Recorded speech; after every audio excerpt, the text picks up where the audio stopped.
Hello everyone, welcome to I S spot point. आज हम पढ़ेंगे, this video is special for class 12, board के लिए स्पेशल है। हम इसमें देखेंगे यमक अलंकार और श्लेष अलंकार। ओके, सो फर्स्ट आता है यमक अलंकार। यमक अलंकार में क्या होता है, शब्द की आवृत्ति होती है।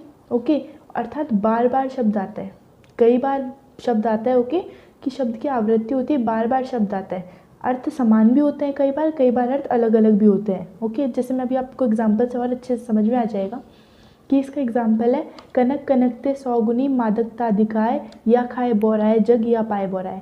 यहाँ पे कनक कनक 2 बार आ रहा है, शब्द की आवृत्ति होती है, अर्थात 2 बार होती है शब्द की आवृत्ति। ओके, तो नाउ बार बार शब्द की आवृत्ति होती है, शब्द बार बार आता है और अर्थ भी उसके समान होते हैं, कई बार अलग अलग भी होते हैं। लाइक कनक कनक, यहाँ पे शब्द की आवृत्ति हो रही है 2 बार, यमक अलंकार। अब देखो, इस कनक का अर्थ है धतूरा और इस कनक का अर्थ है सोना। धतूरा मतलब नशा होता है।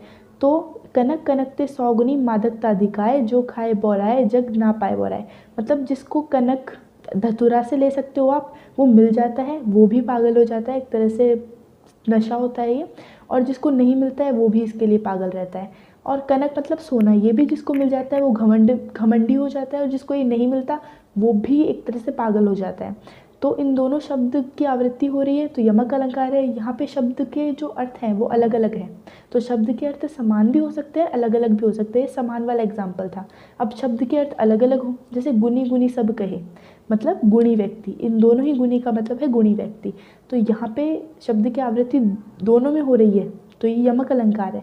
लेकिन यहाँ पे शब्द के अर्थ अलग अलग है, यहाँ पे शब्द के अर्थ समान है। बस इतना सा डिफरेंस है भाई। शब्द के अर्थ अलग अलग भी हो सकते हैं, शब्द के अर्थ समान भी हो सकते हैं। बाकी शब्द 2 बार आएगा, पक्का है यमक अलंकार में। ओके, अब हम पढ़ेंगे इसके भेद। तो अभंग और सभंग, ये 2 यमक अलंकार होता है, अभंग यमक और सभंग यमक। ओके, अभंग यमक में क्या होता है, पूरे शब्द की आवृत्ति होती है। जैसे 3 बेर खाती थी वो 3 बेर खाती थी, मतलब 3 बोर खाती थी वो 3 बार खाती थी। इस बेर का मतलब है बोर और इस बेर का मतलब है बार।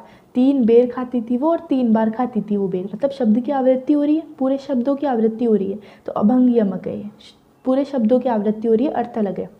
सभंग यमक में क्या होता है, शब्दों को तोड़कर आवृत्ति होती है। जैसे तू मोहन के उर्वशी हैव्य उर्वशी समान, मतलब तू मोहन मतलब श्री कृष्ण के हृदय में बसी हुई है, कैसे, उर्वशी के समान। उर्वशी उनकी रानी थी, तो तू कृष्ण के हृदय में बसी हुई है, कैसे, उर्वशी के समान। तो यहाँ पे शब्दों को तोड़ा हमने, उर्वशी को उर्वशी साथ में लिखा, तो उर्वशी है, इसको तोड़ा तो उर्वशी।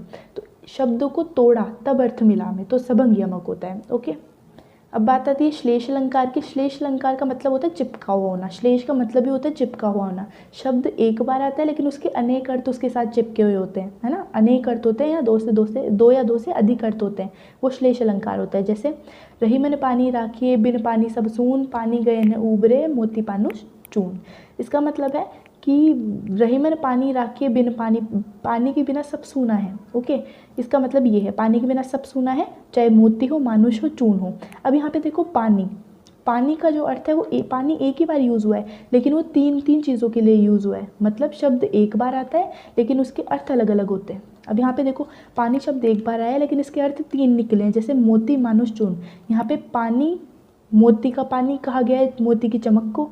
मनुष्य का पानी क्या होती है, इज्जत होती है। एंड चून मतलब पानी, और मतलब चून मतलब चूना। तो जल ना मल मिलाओ जब तक चूने में, तब तक वो चूना कुछ नहीं, कोई काम का नहीं है। तो यहाँ पे शब्द एक आया है पानी, लेकिन वो अलग अलग चीज़ों के लिए यूज़ हुआ है। मोती के लिए पानी चमक के रूप में यूज़ हुआ है, मानुष के लिए पानी इज्जत के रूप में, चून के लिए पानी जल के रूप में। ओके, तो यहाँ पे शब्द के अर्थ चिपके हुए हैं, एक ही शब्द है लेकिन अर्थ अलग अलग है। ओके, तो ये होता है श्लेष अलंकार। अब इसके भी भेद वही हैं, अभंग श्लेष और सभंग श्लेष। अभंग श्लेष क्या होता है, शब्द के बिना टुकड़े किए ही अनेक अर्थ निकलते हैं। टुकड़े मत करो शब्द के तो भी अनेक अर्थ निकल जाएंगे। और सभंग श्लेष में शब्द के टुकड़े करने पर अनेक अर्थ निकलते हैं। अब अभंग श्लेष का उदाहरण देखोगे तो, सुबरन को ढूंढत फिरे कवि कामी अरुचोर। यहाँ पे शब्द को, इसको सुबरन है, इसके अलग अलग अर्थ हैं। तो शब्द के टुकड़े मत करो आप इसके, तो भी अर्थ निकल आएंगे। जैसे कवि सुबरन को खोजत फिरे, मतलब सुबरन या मतलब कवि के लिए सुंदर वर्ण है ये सुबरन। ओके, अच्छे वर्ण को, सुंदर वर्ण को कवि ढूंढता है। यहाँ पे कामी के लिए सुबरण का मतलब होता है सुंदर रूप, कामी सुंदर रूप को ढूंढता है। और चोर के लिए सुबरण का अर्थ है यहाँ पे सोना, तो चोर सोने को ढूंढता है। तो सुबरण एक है लेकिन अलग अलग व्यक्तियों के लिए इसके अर्थ अलग अलग हैं। तो शब्द के बिना टुकड़े करे ही इसके अर्थ आ गए। ओके, शब्द के टुकड़े नहीं करे तो भी इसके अनेक अर्थ आ गए। तो ये हो गया अभंग श्लेष। अब सबंग श्लेष में अजो तरियोना ही रहे हो श्रुति सेवक एक अंग। यहाँ पे तरियोना का अर्थ है एक तो कर्णफूल कानों में पहनने की आभूषण और एक तरा नहीं। तरियोना का मतलब होता है कर्णफूल और तरा नहीं। ओके, तो यहाँ पे देखो एक तरियोना यूज हुआ है कान का गहना और एक तरियोना मतलब तरा नहीं। कान का गहना तरा नहीं है मतलब वो कान में ही रह गया है, और एक तरोना का अर्थ है मतलब तरा नहीं। जो भगवान का नाम या जो ईश्वर का नाम नहीं लेता वो कभी तरा नहीं। तो ये इसके अर्थ हैं। तो यहाँ पर शब्द जो है उसके टुकड़े करने पर अनेक अर्थ निकले हैं। इस शब्द का तरियोना का टुकड़ा किया तब अनेक अर्थ निकले, तो ये सबंग श्लेष में आता है। Okay, thank you. If you like my video please like share and subscribe IAS spot point. Thank you.